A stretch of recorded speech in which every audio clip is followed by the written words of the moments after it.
Okay students, biology chapter first आपका cell fundamental unit of life का process चल रहा है आपका। इसमें लाइट माइक्रोस्कोप और इलेक्ट्रॉन माइक्रोस्कोप में कंपैरिजन जो डिफरेंशिएशन दिया गया है, इट यूजेस ग्लास लेंसेस और इलेक्ट्रॉन माइक्रोस्कोप में it uses electromagnets. It uses a beam of light to illuminate the object, or in electron it uses a beam of electron instead of beam of light.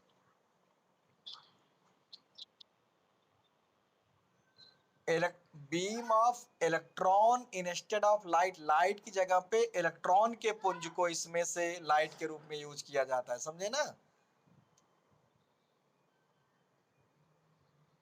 ये ये एक minute, हम लोग जो light microscope, मान लीजिए जो सिंपल माइक्रोस्कोप आप लैब में देखे होंगे अगर, तो क्या है, इसमें हम लाइट में रखते हैं जो ग्लास नीचे लगा होता है, और वो तो ये लाइट की रेंज आ रही है, लाइट की बीम जो किरण के रूप में आ रही है।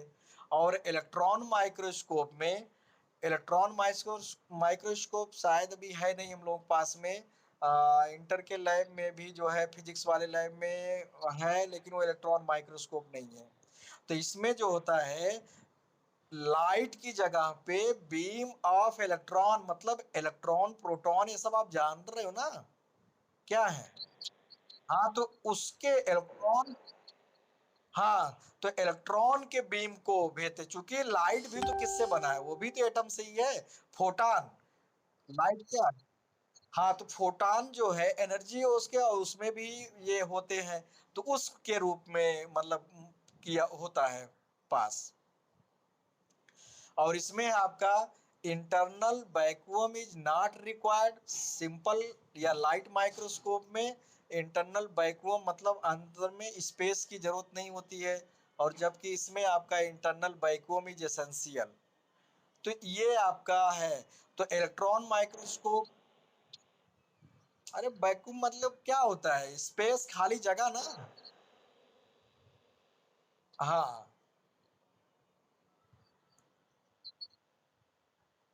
हाँ, उसकी जरूरत पड़ती है, उसमें वो व्यवस्था बनाई गई है, समझे ना।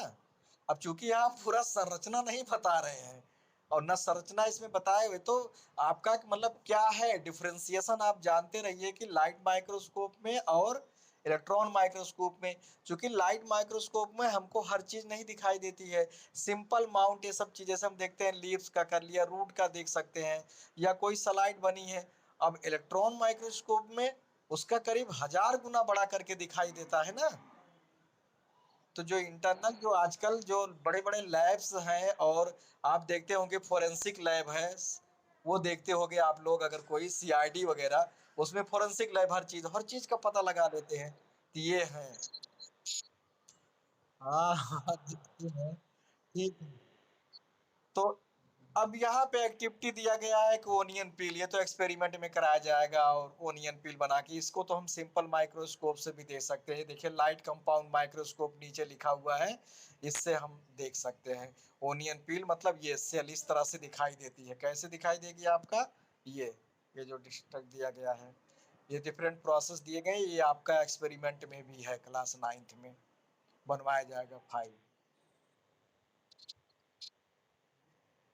टेम्पोररी माउंट मतलब अस्थाई, जो आप स्लाइड बनाते हो, ये फिक्स नहीं है। जैसे हमने ओनियन पील लिया, उसको चिमटी फोर्सिप से या उससे निकाला उसकी पील झिल्ली, जैसे अब कभी कभी प्याज हम उसके सिल को फोड़ तोड़ते हैं तो देखते हैं ना, झिल्ली दिखती है ना, उसको फिर क्या करते हैं, पेट्री डिश में रख के, देखिए यहाँ पे दिया गया पॉइंट, हमारा फिंगर वहां पे मतलब हो गया है। तो अलग अलग प्रोसेस, पहले प्याज झिल्ली, उसके बाद सेकंड, फिर थर्ड, फिर फोर्थ, फिफ्थ, ऐसे है।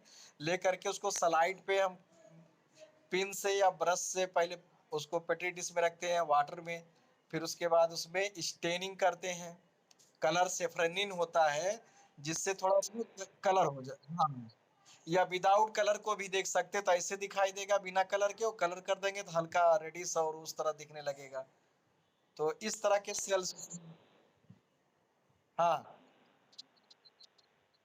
माउंट मतलब प्रिपेयर करना, एक तरह से प्रिपेयर अ माउंट टेम्पोररी सेलाइड, मतलब कितनी कि एक बनाना, समझे ना। हम्म। हाँ। अच्छा, एक मिनट, अगला पेज आपको दे रहा हूं।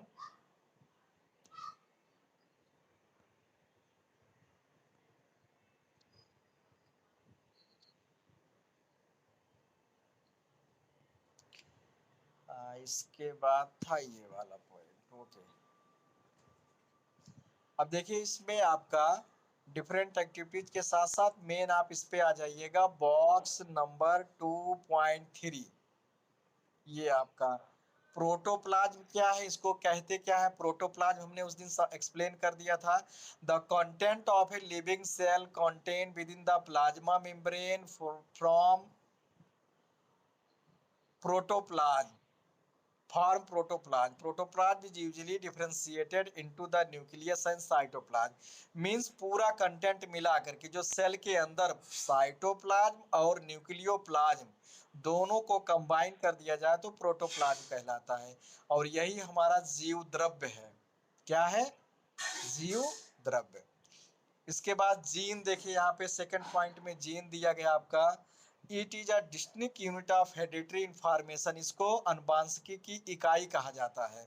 क्या कहते हैं इसको हम? ये, हाँ, अनुवांशिकी इकाई। जैसे बॉडी की इकाई सेल है, ऐसे अनुवांशिकी जो information from parents to their children offspring, बच्चों में। हाँ, डाटा स्टोर क्या, पूरे पेरेंट्स का जो गुण होता है वो बच्चों में पहुंचता है। जब रिप्रोडक्शन होता है तो डीएनए क्रोमोसोम्स जो होते हैं वही तो जाते हैं। तो क्रोमोसोम डीएनए से बने होते हैं, और डीएनए किससे बने होते हैं? जीन के। उस पे जीन पाए जाते हैं। तो उसी को कहते हैं, आप जेनेटिक्स में पढ़ोगे क्लास 10th में, उतना 9th में नहीं है। It is a distinct unit of hereditary information. Gene is inherited from one generation to different, समझे ना। डिटरमाइन, हाँ, डिटरमाइन एन ऑब्जर्वेबल कैरेक्टरिस्टिक्स और ट्रेट्स, मतलब लक्षण बोलते हैं, of an organism. Gene have to carry coded, coded form में information लेके जाते हैं पेरेंट्स टू दियर चिल्ड्रन और प्रोजेनी, मतलब उनके बच्चों में, so that children remain exactly like their generally gene is made. आप देखते होंगे कि बच्चे भी अपने पेरेंट्स या अपने फैमिली के मेंबर से मिलते हैं कि नहीं मिलते हैं। भाई डीएनए टेस्ट होता है, नहीं सुनो ना, डीएनए टेस्ट, कि चलिए ठीक है, अगर डीएनए टेस्ट करवा लीजिए, डीएनए मैच कर गया तो हाँ पता चलेगा कि आपका ही है। तो डीएनए क्या होता है? इसका फुल फॉर्म होता है डीऑक्सी राइबो न्यूक्लिक एसिड। अब पॉलीमेरिक न्यूक्लिक एसिड है आरएनए। हाँ,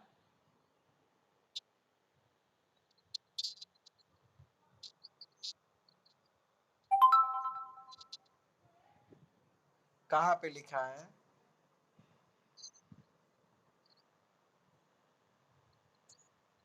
हाँ हाँ, देखिए ना, exactly like the protein generally या gene is made of DNA molecules. भाई देखिए ये दो है, डीएनए और आरएनए, ये दो जेनेटिक मटेरियल मतलब क्रोमोसोम दोनों मिलते हैं, लेकिन किसी किसी में आरएनए, जैसे वायरस में, तो वायरस में आरएनए ही होता है जेनेटिक मटेरियल। तो वही कह रहा, but sometimes is it is made up of RNA molecules as observe in tobacco mosaic virus TMV. देखिए दिया गया ना, टोबैको मोजाइक वायरस, जो उसके तंबाकू की पत्तियों पर वायरस लगता है, उसमें केवल आरएनए का बना होता है जीन। तो उसमें जीन, वायरस क्या है? नॉन लिविंग एक तरह से अगर बाहर, लेकिन जब किसी लिविंग सेल के अंदर गया तो ये ग्रोथ करने लगता है तो लिविंग हो जाता है। तो इसमें जेनेटिक मटेरियल केवल यही आरएनए है, और किसी किसी में डीएनए होता है। प्रोटीन बॉडी होती है उसकी, और कुछ है थोड़ा वो। तो डीएनए डीऑक्सी राइबोन्यूक्लिक। हाँ हेलो।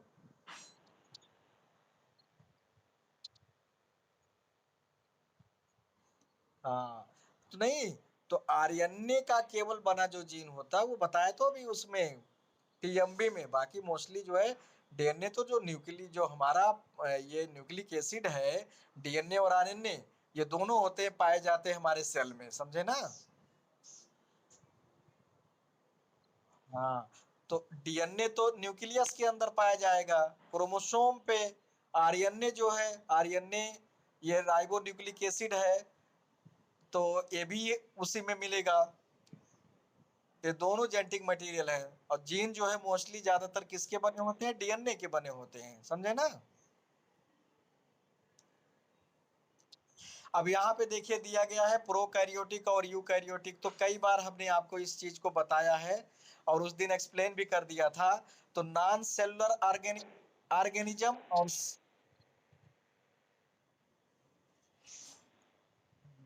हेलो, हाँ बोलिए, हाँ हेलो।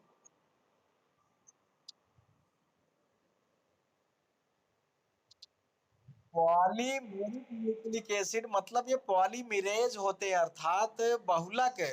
पॉलीमेरिक मतलब पॉली, पॉली मीन्स क्या होता है, बहुलक, समझे ना। और न्यूक्लिक एसिड क्या है, इस प्रोटीन का स्मॉलेस्ट यूनिट क्या है, सबसे जो हमारे बॉडी में जो डाइजेस्ट होता है न्यूक्लिक एसिड है, प्रोटीन का सिंपलेस्ट फॉर्म।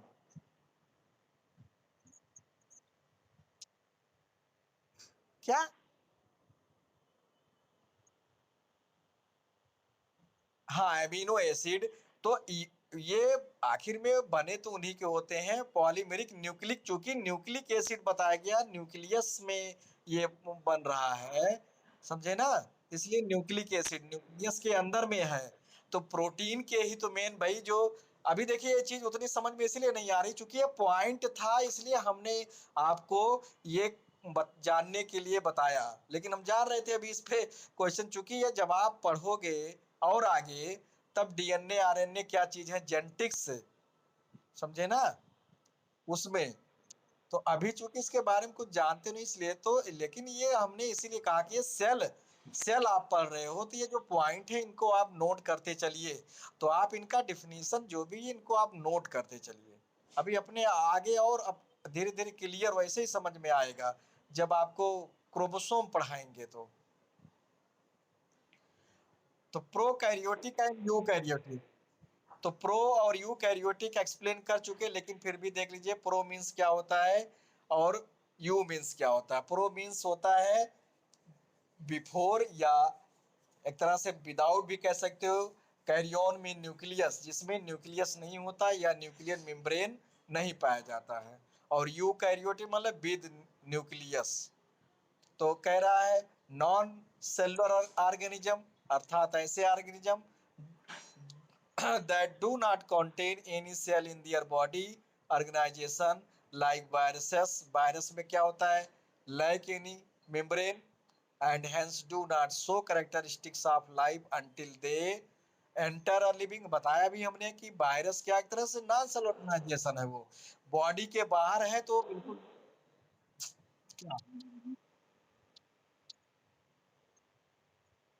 अभी हमने क्या बताया, अभी वो क्या पाया जाता है उसमें, उसकी बॉडी प्रोटीन की बनी होती है और उसमें ये जेनेटिक मटेरियल आरएनए या डीएनए दोनों में से कोई एक पाया जाता है। इसी वजह से जो है वो क्या करता है, जब लिविंग सेल में प्रवेश कर जाता है तो फिर वो ग्रोथ करने लगता है, मल्टीप्लिकेशन चालू हो जाता है उसका। तो इसी बेस पर सेलुलर ऑर्गेनाइजेशन और नॉन सेलुलर ऑर्गेनाइजेशन में यूकैरियोटिक और प्रोकैरियोटिक। अब जैसे सेलुलर ऑर्गेनाइजेशन हम लोग हैं, अमीबा है, प्रोटोजोआ, यूनिसेलुलर से लेकर मल्टी सेलुलर तक, इनमें बॉडी उनकी सेल से बनी होती है। तो सेलुलर ऑर्गेनाइजेशन वो देखो, हमने तो उसे फिंगर, हम केवल ये पॉइंट के लिए सारा आज खींचे थे कि जो ये बॉक्स में मेन मेन है। चलिए प्रोकैरियोट का फिंगर पहुंच गया उस पे। फिलहाल वही जो अभी हमने समझाया कि क्या होते हैं इनमें, they contain prokaryotic cells in their body, जो प्रिमिटिव्स होते हैं। तो प्रोकैरियोटिक को हम मोनेरा ग्रुप में प्रोकैरियोटिक यूनिसेलुलर,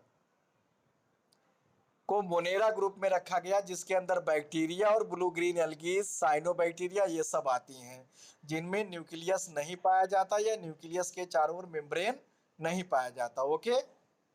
और यूकैरियोट में, यूकैरियोट को दो ग्रुप में, यूनिसेलर मल्टीसेलर। तो यूकैरियोट यूनिसेलर को प्रोटोजोआ में रखा गया है, जिसमें न्यूक्लियस के चारों ओर मेम्ब्रेन पाया जाता है। साइटोप्लाज्म और न्यूक्लियोप्लाज्म दोनों डिफरेंशिएट होते हैं, अलग अलग होते हैं, बाउंडेड होते हैं मेम्ब्रेन के द्वारा, मिलने नहीं पाते एक में। और मल्टीसेलर हम लोग हैं यूकैरियोट मल्टीसेलर। तो इसमें आपका डिफरेंट ग्रुप है, पढ़ोगे आप क्लासिफिकेशन में, पोरीफेरा से लेकर के कॉर्डेटा तक।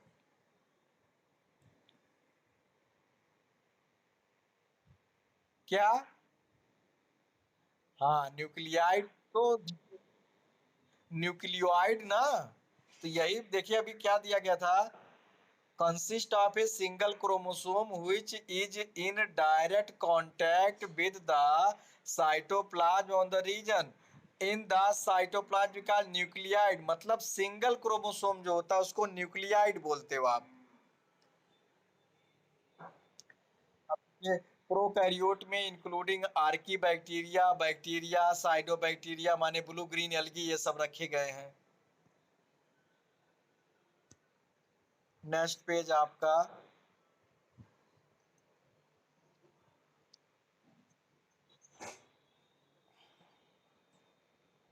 1 2 3। ऐसा हम बुक भी ओपन कर ले तब, क्योंकि हम तो यही कंपैरिजन वाला चाहते थे मेन भेजना, बाकी तो की बुक से आप कर ही लेंगे। अब देखिए यहाँ पे अच्छे से यूकैरियोट और प्रोकैरियोट का डिफरेंशिएशन दिया गया, मैं यही इसीलिए वो फोटो खींचा था कि यही भेजूंगा। तो प्रोकैरियोटिक से, जिससे जिससे आप अच्छे से नोट्स बना सके, देखिए यहाँ पे।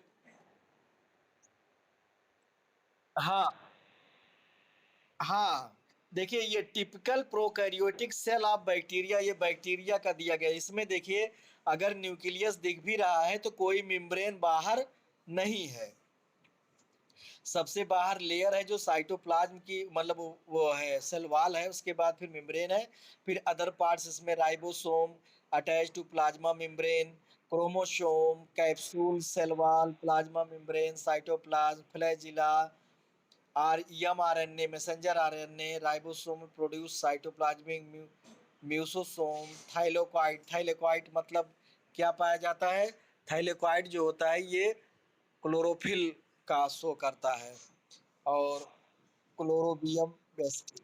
और आपका यहाँ पे है photosynthetic prokaryotic cell, ultra structure, messenger RNA. RNA कई तरह के होते हैं, एमआरएनए, टी आरएनए, समझे ना। अब देखिए यहाँ पे यूकैरियोटिक सेल में दिया गया है, these have advance and complete cell, these cells contain membrane bound nuclei and other cellular organelles and are called eukaryotic cell. तो इनमें क्या होता है, contain membrane bound nuclei, nuclei के चारों ओर मेम्ब्रेन पाया जाता है जो कि अदर सेलुलर ऑर्गेनल से अलग करता है। Such cells are found in unicellular and multicellular plants and animals and contain plasma membrane, nucleus, DNA, and cytoplasm with ribosome and cellular organelle such as mitochondria, ribosome, endoplasmic reticulums, Golgi body, lysosome, so many चीज पाई जाती है। अब यहाँ differentiation में आपको दिया गया है, प्रोकैरियोटिक सेल क्या है, size of cell generally small 1 to 10 millimetre, nucleus is absent.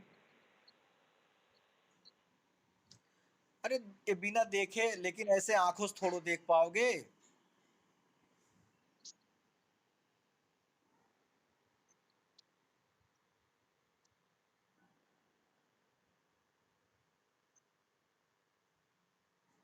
हाँ हाँ देख सकते हो, लेकिन ऐसे नहीं दिखाई देगा हमें। हम नहा लें तब खाना खाएंगे, ज्यादा बर्तन में ज्यादा टाइम लगेगा। नहीं, ये आज स्कूल जाएंगे। 1046 ऐसे कर रहा है। इसमें न्यूक्लियस एब्सेंट होता है। न्यूक्लियर रीजन और nuclide is not surrounded by nuclear membrane, cover नहीं होती है, झिल्ली नहीं होती उस पे। Contain single chromosome. Nucleolus is absent. Nucleus के अंदर जो न्यूक्लियोलस होता है, केंद्रिका उसको बोलते हैं, केंद्रिका नहीं पाई जाती। Membrane bound cell organelles are absent होते हैं। Cell division takes place by fission और बडिंग। No mitosis. माइटोसिस और मियोसिस, ये दो तरह का सेल डिवीजन होता है, समझे ना। तो उस तरह का सेल डिवीजन नहीं होता जिसमें डीएनए का डिप्लीकेशन होता है या डीएनए का हाफ क्रोमोसोम हाफ हाफ बढ़ जाते हैं। तो मियोसिस में क्रोमोसोम की संख्या आधी हो जाती है, डॉटर सेल में आधी, आधी दूसरे डॉटर सेल में। और जबकि माइटोसिस में संख्या वही रहती है, उसमें डीएनए का डुप्लीकेशन होता है और फिर उतना अगले डॉटर सेल में उसमें पहुंचती है। Eukaryotic cell, size of cell is generally large 5 to 100 mm. Nucleus is present. Nuclear material is surrounded by a nuclear membrane. It consists more than one chromosome. Nucleus present. हाँ hello. हाँ बोलो।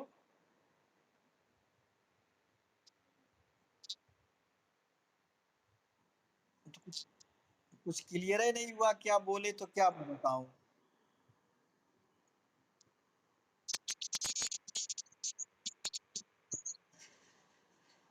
आप अपने को देखिए, आप क्या हो, यूकैरियोटिक नहीं हो। लेकिन cell, cell cell smallest unit body के अंदर है, उसको हमें देखना होता तो हम देख तो लेकिन कैसे जानेंगे उसके ऑर्गेनल्स को, ऐसे दिखाई देगा आंखों से। ये तो सेल की बात हो रही ना, सेल के अंदर ऑर्गेनल्स हैं, तो उनको हम कैसे देख पाएंगे, उसको तो हम विदाउट माइक्रोस्कोप के हेल्प से देख पाएंगे, बताइए हमें।